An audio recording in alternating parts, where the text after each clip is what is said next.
Section 1. You will hear a woman calling a local museum about children's art and craft workshops. First, you have some time to look at questions 1 to 5.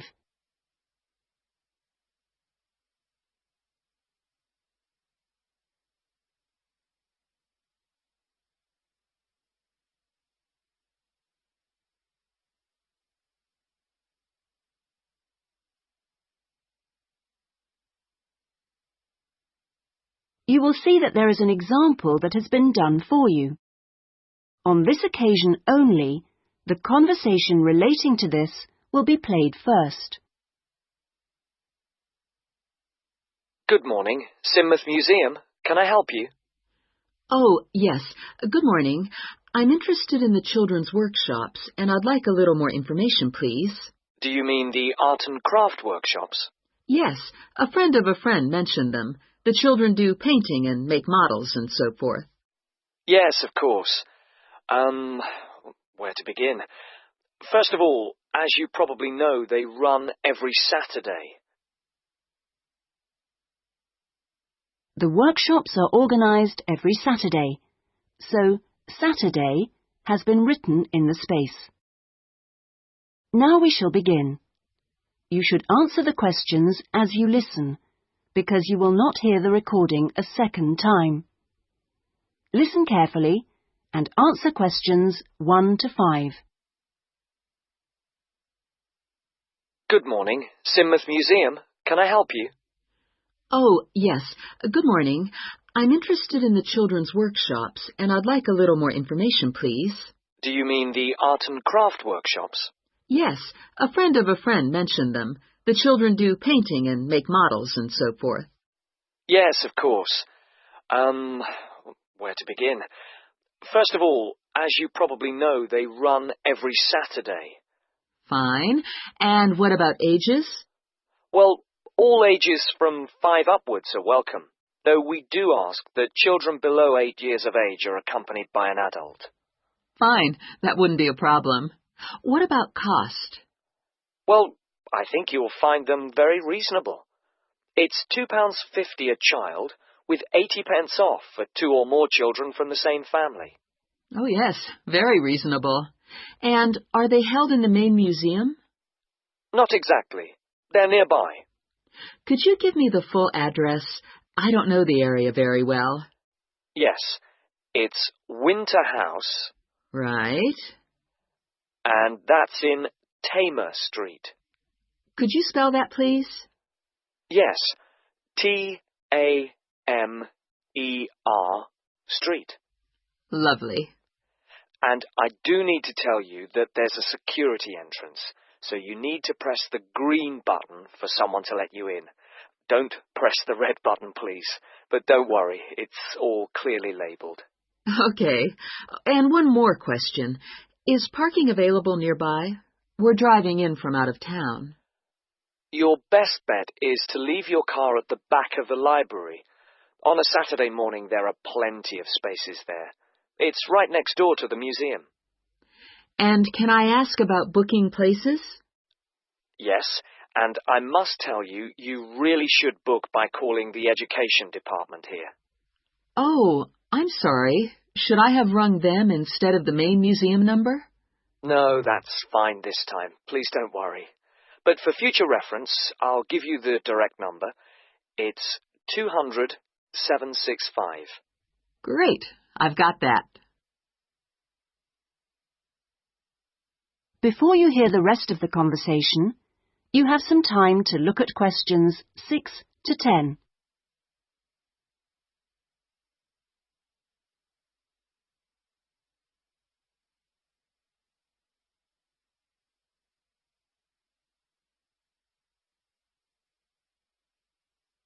Now listen and answer questions 6 to 10. But I'm very happy to give you information about the next 2 workshops. On Saturday the 16th, there's building castles. Oh, sounds great. This involves quite a bit of glue, so just make sure the kids are in old clothes. I know. Ones I don't mind getting mucky. Exactly. And if possible, could you bring along bottle tops, which the children might be able to use in the models, as decoration? We'll certainly try to find some for you. Then the following week... That'll be the 23rd, won't it? Yes, that's right. On that day, it's what we call undersea worlds. This is where they make scenes with fishes, underground caverns, and so on.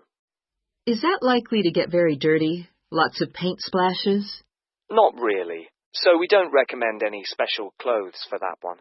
But if you could search out some silver paper to bring along to use in the sessions, it's shiny, it looks like water, that'd be great. Yes, of course. We'll see what we can come up with. Well, thank you ever so much for all your help. The sessions sound really good, and I'll certainly book up for the next 2. Lovely. Thanks very much for ringing. Bye. Bye-bye. That is the end of section 1. You now have half a minute to check your answers.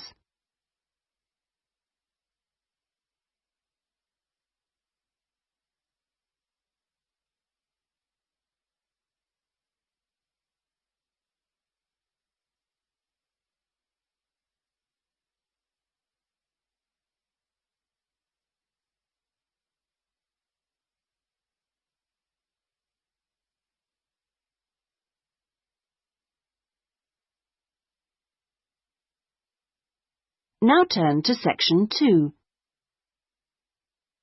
Section 2. You will hear a customer services official giving information to a passenger at a railway station in a town called Trebirch. First, you have some time to look at questions 11 to 17.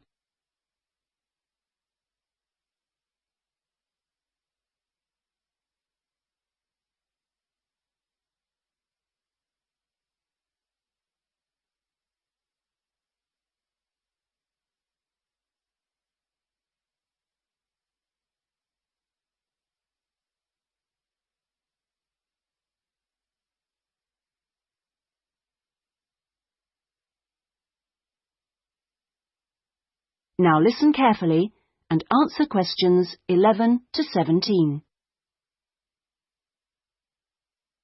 Hello. My family and I are staying here in Trebirch for a week or 2, and we wanted to know about the train services. We're hoping to do a few local trips. Okay. Well, I can give you lots of details about all the trains going from Trebirch in the southwest. This leaflet will be very helpful, but I can tell you some of the main things. We've got 2 main train stations in the town. King Street is for local commuter lines and regional services. What about trains to London? I'll need to go there on business for one day. Then you need to go to Central Station. That's for all the national services. There are regular trains to London. They leave Trebirch every half hour on weekdays and every hour at weekends. It takes about 2 hours, a bit longer on Sundays. You've got a choice of first and second class, and there's a buffet car, though refreshments are included in the cost of a first-class ticket. Ah, right. And have you got any information on different ticket types? Yes, there's a range of ticket prices depending on when you travel and when you buy your ticket. There's a standard open ticket, which doesn't have any restrictions. This can be bought in advance or on the day. You can also get various discounted tickets. A popular one is called the Super Save, and this is okay for travel after 8:45. Then there is the special ticket, which is valid for travel after 10:15. The special tickets are also valid for travel at weekends. The cheapest tickets are called advance, and you have to buy them at least 6 days ahead. Only a certain number are available, and you have to make seat reservations for these.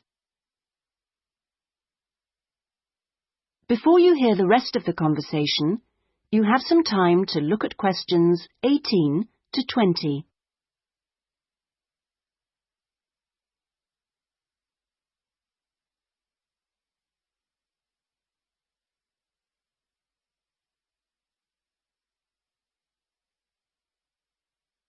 Now listen and answer questions 18 to 20. Thanks. And are there lots of places to go to around here? Oh, yes. You can enjoy many days out. There's the Merthyr Mining Museum, which is only half an hour from Trubirch by train. Your children will find it just as fascinating as any theme park, and they can ride in the original miners' lifts and on the coal trains. There are special excursion tickets which include entrance fees. Mainline trains also offer direct services to Bristol, where you can visit the docks or spend a great day out with the children in the zoo, which is set in the parkland that used to surround the old castle. Special family away day fares are available for this service now during the school holidays. Alternatively, you can be in Birmingham in only an hour and a half, where there's lots to see and do, including the new and internationally acclaimed climbing wall, built on the site of the old aquarium. We will also be running a special service to Newport when the new Science Museum opens next year, as we anticipate a lot of visitors in the opening weeks. I'd advise you to call early to book your tickets. Is that okay? Yes, thanks. That is the end of section 2. You now have half a minute to check your answers.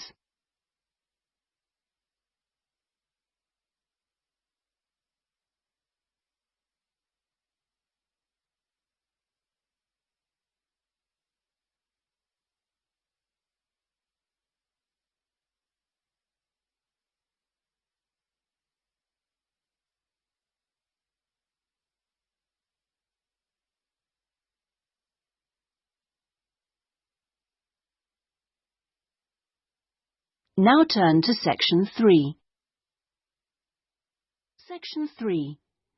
You will hear a discussion between a tutor and an education student called Sandy about the student's dissertation. First, you have some time to look at questions 21 to 25.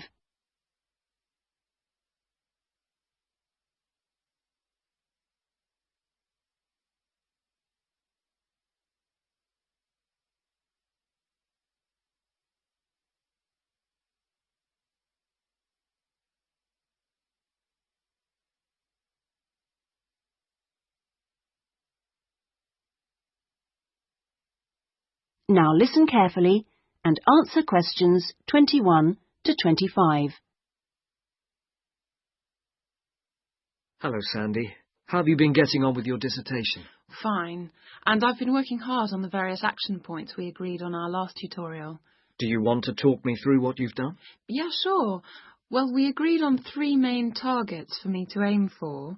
The first one was to find out about suitable data analysis software. Yes. And what I decided to do was to look through catalogues specialising in IT. That's a good idea. What did you come up with? I found the names of 2 promising ones. Right. But I also thought it'd be worthwhile talking to a lecturer. Oh, right. Who did you see?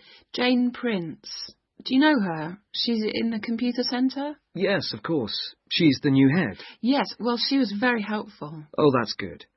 Did she suggest anything in particular? Yeah, she recommended software called VVAT and said I should book up for a couple of practice sessions using VVAT. Great. I'm sure you'll find them useful. And, of course, the second target was to draw up a survey checklist, which... Yes, you emailed me it last week. Have you had a chance to look? Of course. I think it's good. Very much on the right lines. I'd say your first 2 sections are spot on. I wouldn't suggest that you change anything there, but in section 3 you really do need to have questions on teaching experience. Yeah, I was thinking that section looked a bit short. Right. And my third target was do further reading on discipline. Oh, yes. I mentioned a couple of writers, didn't I? Yes. Well, I got hold of the Banerjee, and I thought that was excellent, but I'm afraid I didn't manage to get hold of the essays about classroom management. You know, the ones by Simon Erickson. The bookshop said it was out of print, and the library doesn't have a copy. Oh, right. And I'm afraid I've lent my copy to another student. What I suggest you do is try the library again. This time apply for it through the service called Special Loans. Have you done that before? You're entitled to 6 books a year. Yes, no problem. That's what I'll do. So, lots of useful work done. Before you hear the rest of the conversation, you have some time to look at questions 26 to 30.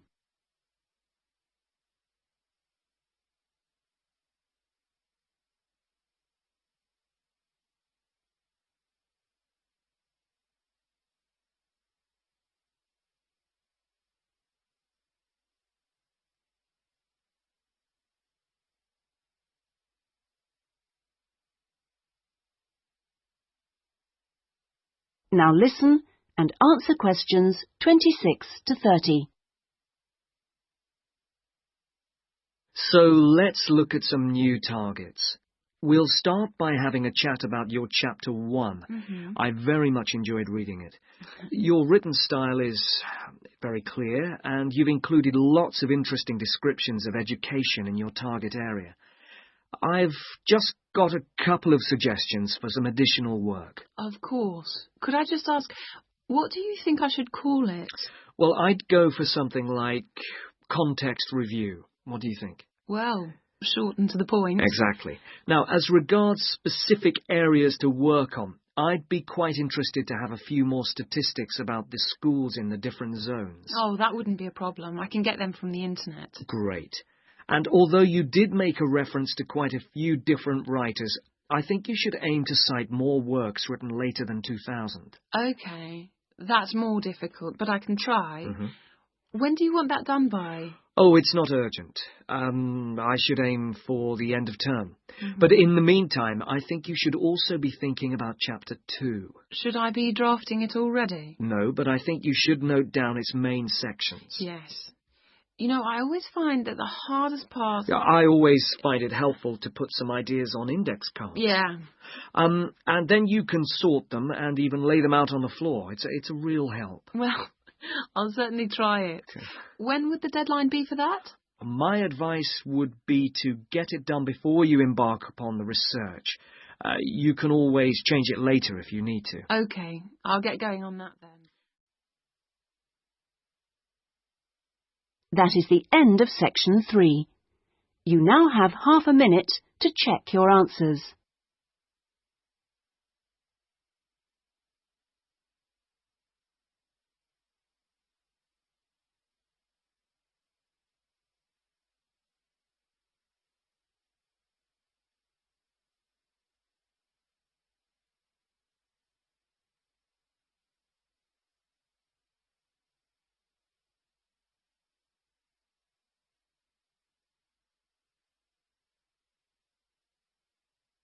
Now turn to section 4.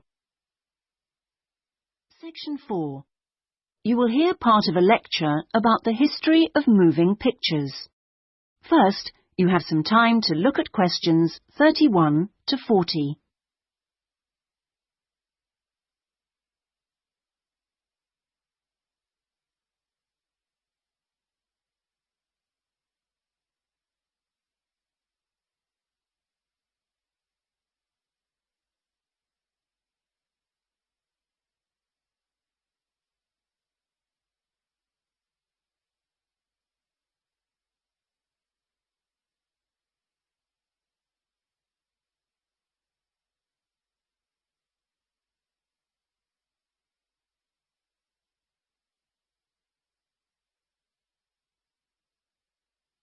Now listen carefully and answer questions 31 to 40.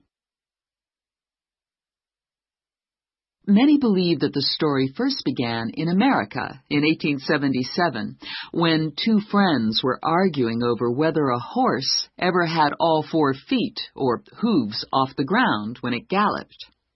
To settle the bet, a photographer was asked to photograph a horse galloping, and the bet was settled because you could see that all the hooves were off the ground in some of the photos.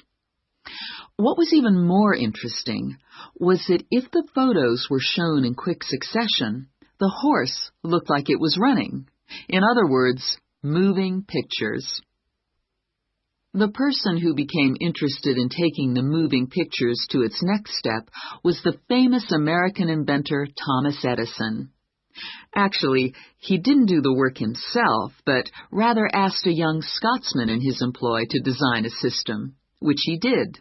Now, this young fellow was clever, because the first thing he did was study other systems, primitive as they were, of moving pictures, and then put all the existing technologies together to make the first entire motion picture system. He designed a camera, a projection device, and the film. The system was first shown in New York in 1894 and was really very popular. Apparently, people lined up around the block to see the wonderful new invention. There were, however, a couple of problems with the system. The camera weighed over 200 kilograms, and only one person at a time could see the film. Well now, news of the new system in America traveled fast, and a number of rival European systems started to appear once people had heard about it.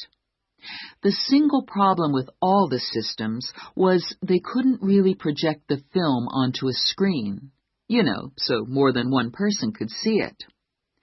Then, in 1895, 3 systems were all developed, more or less at the same time and independently of each other.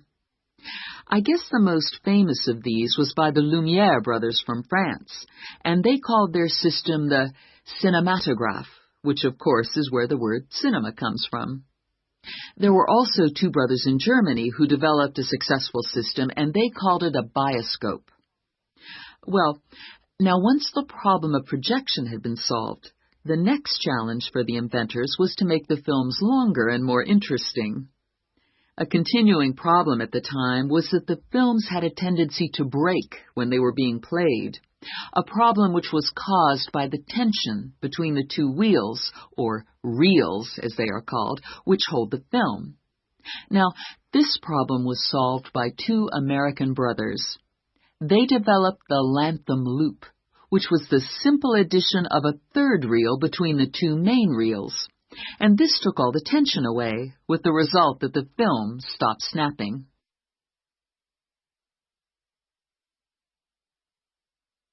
So now there was a real possibility of having films of more than 2 or 3 minutes. And this led to the making of the Great Train Robbery, the very first movie made.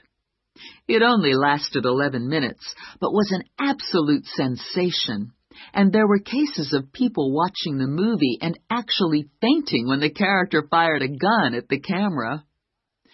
Almost overnight, movies became a craze, and by 1905, people in America were lining up to see movies in store theaters, as they were called then. I guess the next big step in terms of development of technology was to have people actually talking on the film. And the first step towards this was in 1926, when sound effects were first used on a film. It wasn't until the following year, however, that the first talkie, as they were called then, was made. This film featured actors speaking only during parts of the film, and was called The Jazz Singer. And it wasn't until 1928 that the first all-talking film was produced, and this was called The Lights of New York. Unfortunately, the sound on this early film was not very good, and I believe they put subtitles on the film. That is, they printed the dialogue along the bottom of the film to compensate for this poor sound quality. Now, with the addition of sound, moving pictures became far more difficult to make. That is the end of section 4. You now have half a minute to check your answers.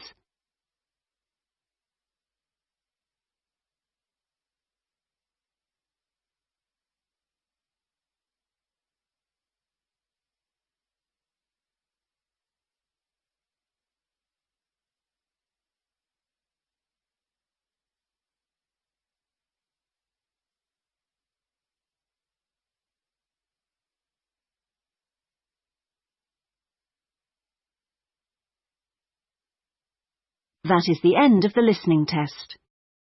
In the IELTS test, you would now have 10 minutes to transfer your answers to the listening answer sheet.